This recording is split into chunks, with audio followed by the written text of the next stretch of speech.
Hi, how's it? We're in the next part. Please go gauge your bearings to figure out what we're talking about so far. But I was speaking about BDD, body dysmorphic disorder, and how it is that I think I've self-diagnosed myself with. Let's not call it a mental illness, guys. I'm sick and tired of people calling me crazy, like seriously. But these two guys, please go check out the previous part to gauge your bearings. The one who was in a bank said I look 19, and then the one dude, upon offering me some service that him and his friend were selling and his colleague was selling, asked me if I've got siblings as opposed to my own kids, because apparently, allegedly, I couldn't possibly have kids yet because I looked that young to him. To them both. And when I was coming back from the Standard Bank going home now, the colleague, the same dude, wako the stand selling whatnot, he tried to call me again, him and his friend. And when I walked past and I was like, but I told you guys I don't have, what do you call this? I don't have siblings that young, and I also don't have kids. They were like, no, we're not trying to, like, you know, let's talk. I was like, oh my goodness, they're starting to shell. And I was like, whoa, they looked, like I said, 24, 25, no older than 25. If anything, the ones at the stand looked really young. They look like promotion kids, like they could have just pulled them out of some university campus and said, don't you guys want to make a quick buck type establishment thing. Anyway, whatever. I was like, it suddenly made sense to me why, you know, I've been having a hissy fit rant in my shorts, in my videos recently, about all these kids that keep on DMing me on Facebook, especially because Facebook is the only place where I can be DM'd, type of establishment thing. I don't have any other social media platform where I can get DM'd. I've been crying. Your kids, like, what am I going to do with you? What am I going to do with you? And I've been feeling like God has abandoned me. He's forsaken me. Men my age are not even pursuing me. They're not even interested in hearing what I have to say. They're not trying to tap on my shoulder, nothing. Even when I say that I am 38, they seem to not care what's going on. And I've been crying about that, like literally throwing my toes at the cot over it. And it happened today at the mall as well with those employees, but at Standard Bank, and the other ones that were doing the promotion with the kiddies program. And I was like, whoa, okay, so this explains what in the world under heaven has been going on Facebook. I had no clue, as I'm busy walking up and down in these streets in public, that when people see me, they see someone that literally just got out of high school yesterday. They see a person that just matriculated day before yesterday. Whereas I, in my understanding, have 20 years afterwards. There's this gargantuan 20-year gap that progressed from the time that I got out of high school to now, that I've lived, and the past 10 years of it has been in extreme pain and poverty and sorrow. And the pain has made me feel like I've got wrinkles on my face, like sorrow is all over me. Like, you know, when a person has gone through a lot, sometimes you find it or you can read it in their eyes. We are born at this person when they're walking, that pain has slapped them. Life has really had a field day with them. I've been hurt so badly, and I've been going through so much and for so long that I feel as if though out there, when I'm out there, people can see that Shem, that looks like a woman that used to be beautiful once upon a time, but life maybe she's got a bad husband, or she's got disrespectful kids that just cannot give her a break, or she has got a bad boss. Life has slapped her upside the head. I am carrying so much sorrow, you know, demonic like gluing on you. The demons can glue on you another suit. They can put on you another outfit on your body that you don't see. No, not that you don't see, sort of that other people don't see, but that you see. So when you stand in front of the mirror, I mean, and seriously, even that eating disorder symptom called either is a distorted body image or body dysmorphic disorder, I am almost certain it's demonic now, as opposed to it being just some illness that can be dealt with medication and what have you. When I was in high school studying eating disorders and biology, for the life of me, I couldn't understand how anybody can look in a mirror and see a fat person when they're skinny. And these are one of the symptoms of bulimics and anorexics. They stand in front of a mirror and they see a fat girl when the whole world sees somebody emaciated out of their minds. And so they end up dying thinking they're fat when they're thin. And I thought it was just a lie. Like, there's no way under heaven that you're seeing a fat person in the mirror. No. Get your act together. Don't you see, you're gonna die. You're gonna kill yourself from not eating. Just get your act together. Like, I always, when my teacher was teaching us about BED in high school, I always used to look at the images of these girls I thought they were fat when they are thin as like, snap out of it. You're lying to everybody. You want attention. Yeah, well, it turns out that BDD is not just something that you get when you have an eating disorder. Sometimes you see a real monster in the mirror when there is something completely different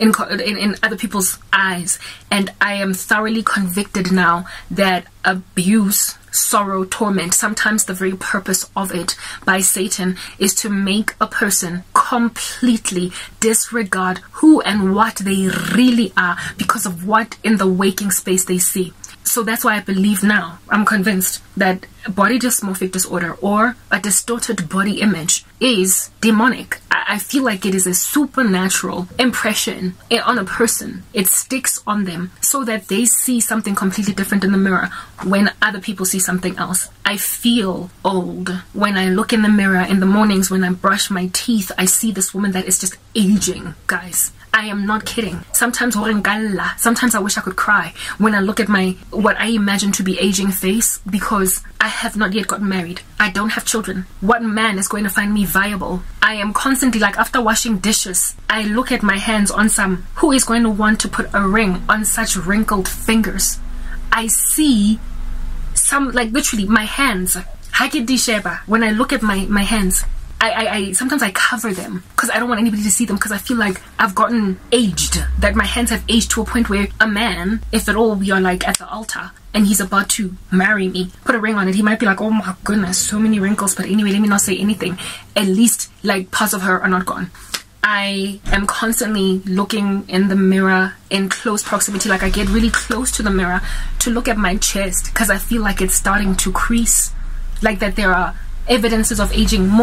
More sifubeng molala ke feel nkare I look aged, like my neck is caving in.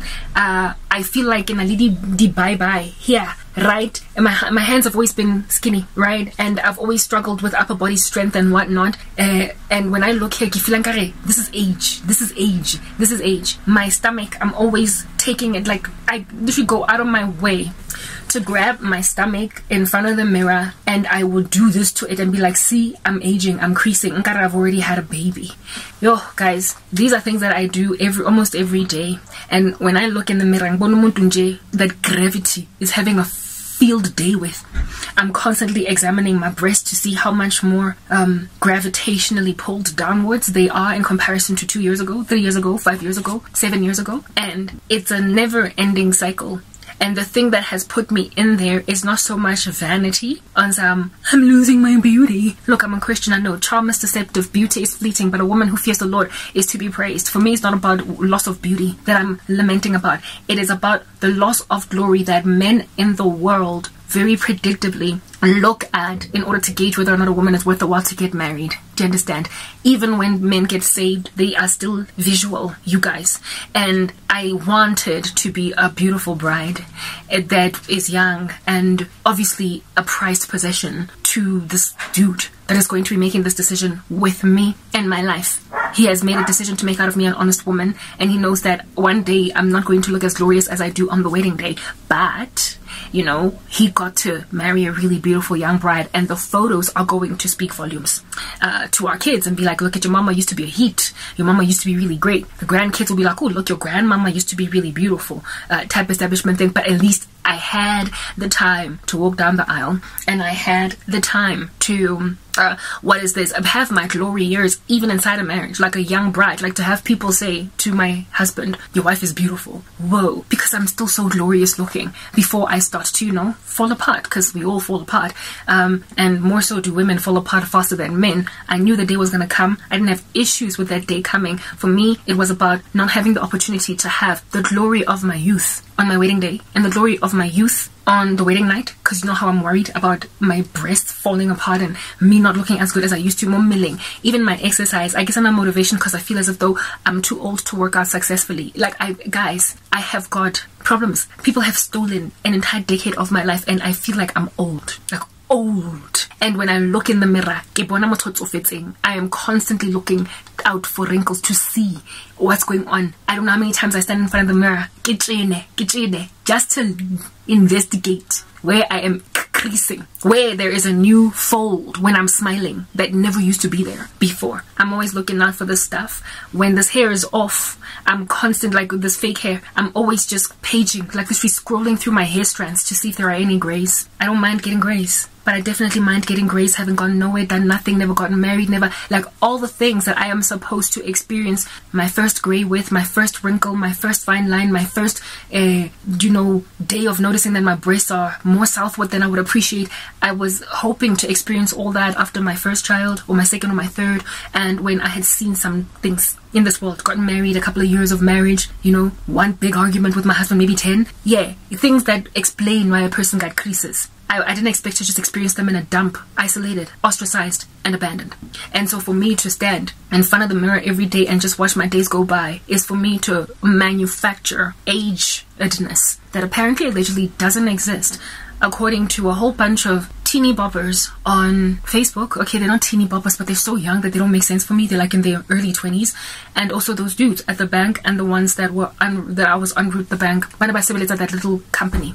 The company for the little kid education. So I don't see what the world sees, but God did what he did today to help me understand that Mara, that is, Ruth's mom, Naomi, it's not over. And I'm going to help you understand that today as you're flustered going through the mall, trying to get your errands run. I'm going to help you understand how the world sees you. Because right now, you've got a bad case of body dysmorphic disorder. Next part.